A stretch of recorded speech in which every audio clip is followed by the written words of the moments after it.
Welcome to this week's live video. Stepping aside from the war temporarily, I'm going to talk this week about Trump's upcoming visit to Beijing, his meeting with Xi Jinping, and what's likely to be discussed there.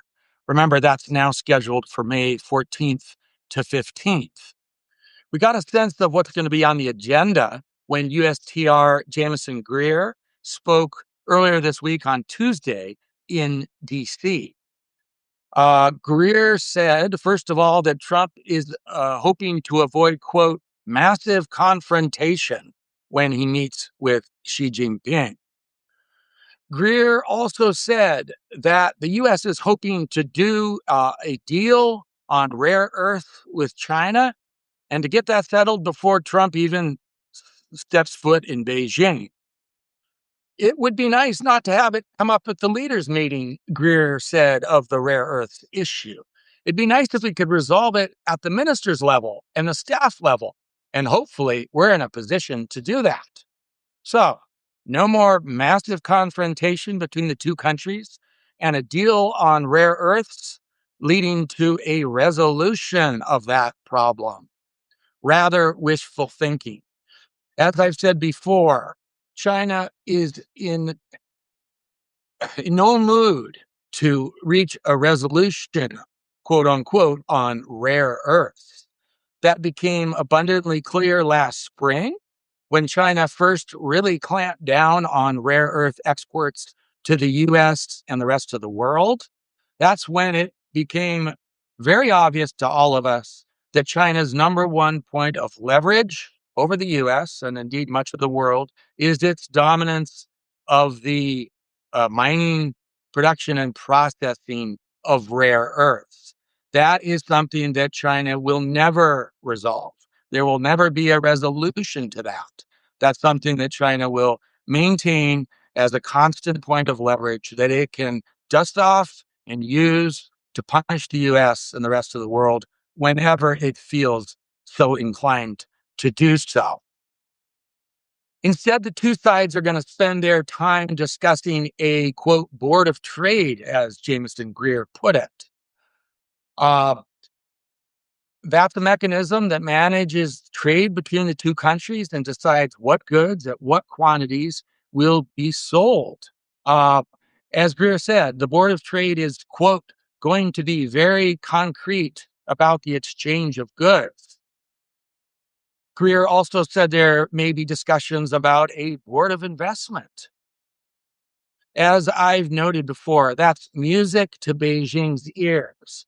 Back in the day, the U.S. cared about things like subsidies of industry within China, both direct and implicit, tariff and non-tariff barriers, deciding what goods China would accept and what it would sell to the world. Things like massive IPR theft, to give a hand up to Chinese industry, and the manipulation of the U.S. also to manage the trading relationship China had with the world. Overall, Washington was concerned about the unlevel playing field and manipulation of trade by Beijing. Now, managed trade is the new mantra between the two countries. And the U.S. is already moving towards adopting its own industrial policy to match Beijing's.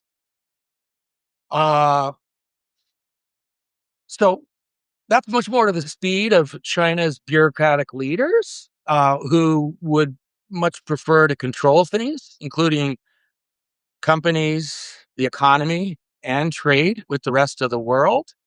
And while that might be something that Beijing is going to welcome, and I'm quite certain they will, this is not something that American companies are going to be very happy about. Now, U.S. companies are going to have to spend a lot more time worrying about getting in the good graces of the White House rather than actually trying to become competitive and worry about market-oriented issues instead. This latest move to set up a board of trade between the U.S. and China is part and parcel of a move towards a more industrial policy-oriented United States.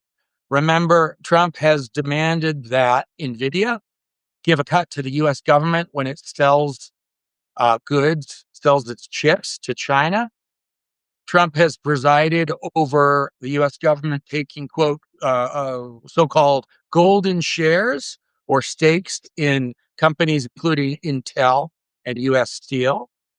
And Trump has made a habit of strong-arming US companies, US CEOs, telling them what they need to do to stay in the good graces of the White House.